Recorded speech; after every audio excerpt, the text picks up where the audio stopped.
Quando nós aqui pregamos contra coisas erradas que vimos na vida externa de pessoas, quando nós condenamos atavios, roupas indecentes, por exemplo, não pensem os que nos ouvem, que o nosso desejo é que a pessoa pense, isso aqui está errado, eu vou mudar. Não, nós queremos dar um diagnóstico de que pelo que se vê externamente tem alguma coisa errada internamente. Você não resolverá o problema apenas na próxima vez que andar na rua, está com um traje diferente, está fazendo um ato diferente. É preciso que o homem investigue o mais íntimo no seu coração, ou se ponha sob a luz de Deus, para ver o que está no íntimo do seu coração. A palavra não deseja apenas reformar o homem externamente, mas alcançar-lhe o íntimo. Por isso que se diz, a palavra de Deus é viva e eficaz. É mais penetrante que espada aguda de 2 gumes. Vai até a divisão da alma e do espírito, das juntas e medulas, e é apta para discernir os pensamentos e intentos do coração. Davi foi um homem segundo o coração de Deus. Porque Davi era um homem que sabia o que era meditar na palavra, não apenas lê-la. Ele falou de meditação como sendo o seu prazer. E o livro de Salmos, que foi escrito por Davi, é o livro em que a palavra coração mais aparece. É um livro em que nós nos encontramos com um homem que exterioriza nas palavras o que lhe acontecia no íntimo. Nós podemos ali ver que se tratava de um homem profundo, de um homem reflexivo, de um homem que estava toda hora pedindo a Deus que corrigisse mesmo os anseios do seu coração. Hoje em dia, irmãos, os crentes querem viver uma vida cristã em que eles não meditam, não refletem, não comungam com Deus, não procuram ouvir a sua voz, estão apenas fazendo orações formais em determinados momentos, orações comunitárias, geralmente pelos outros, ouvindo pregações. Se alguma coisa lhes aparecer como errada pela pregação do ponto de vista externo, eles se corrigem, mas não se perguntam que tipo de motivação os levou àquilo ali. E o resultado, irmãos, é que as pessoas são pouco profundas. É que a sensação que às vezes se tem é que se a trombeta não tivesse soando a toda hora neste púlpito, muitos já teriam se tornado liberais. Muitos já teriam saído dos trilhos. Há pessoas que têm uma espiritualidade que não suporta a primeira provação que lhe aparecer, que não aguenta a primeira situação calamitosa que lhe acontecer, porque não é uma espiritualidade radicada no íntimo. Há superficialidade, há pouca profundidade.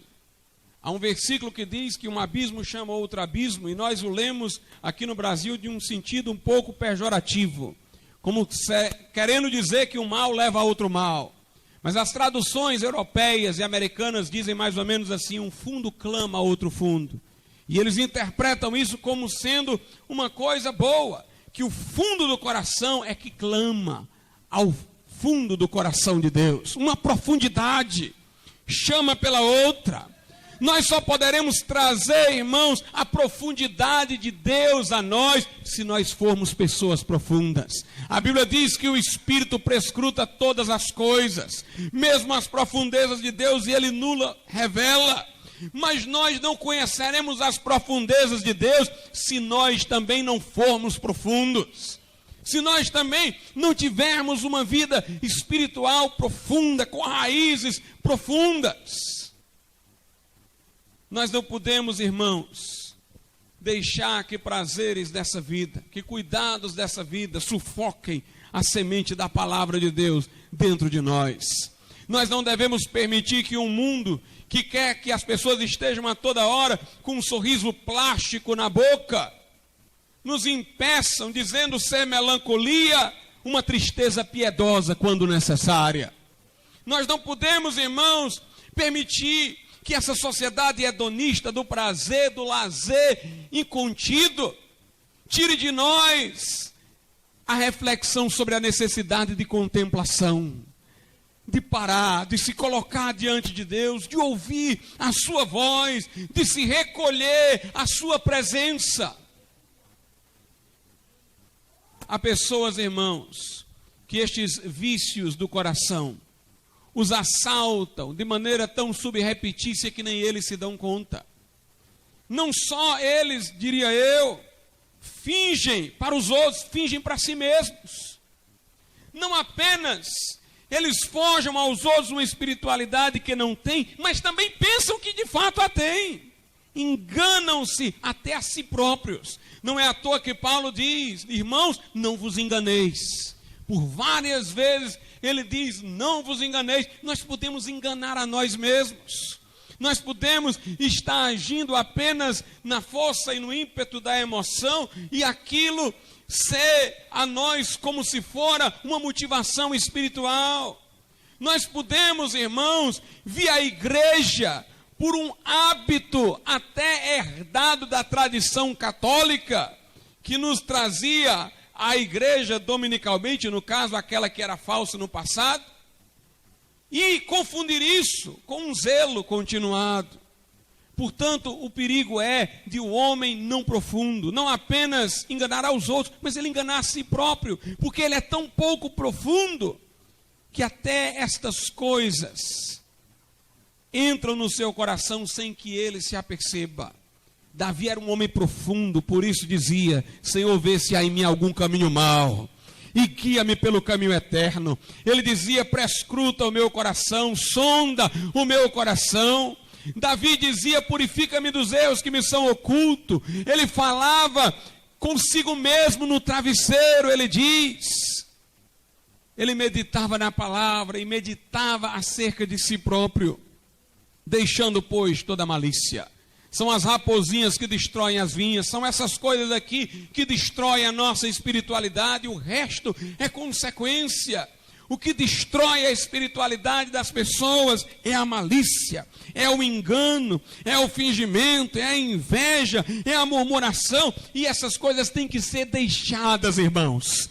Não há negociação com elas. Nós não podemos acomodá-las dentro de nós, nem mesmo dar um quarto secundário dentro da nossa existência. Não podemos nem colocar para o lado mais externo da casa. Nós temos que expulsar essas coisas, como Jesus expulsou os vendilhões do templo. Nós temos que expulsar essas coisas de dentro de nós. Nós precisamos que a espada do Espírito chegue lá e dê uma surra na inveja, no fingimento, na malícia. Nós temos, irmãos, que ter um coração lavado. Nós temos que ter um coração purificado pela fé. Aleluia! A erva daninha tem que ser extirpada de dentro de nós. Nós devemos, irmãos, pedir a Deus que tire do nosso coração qualquer chaga. Qualquer chaga. Nós temos que ter um coração puro e santo. Nós temos que ter um espírito reto.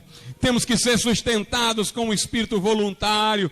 Temos que servir a Deus com prazer. Todo mal tem que sair de dentro de nós. Pedro diz: deixa isso, irmãos. E ele diz: deixando por inteiro toda malícia, todo engano, fingimentos, inveja, tudo. Deixe tudo isso.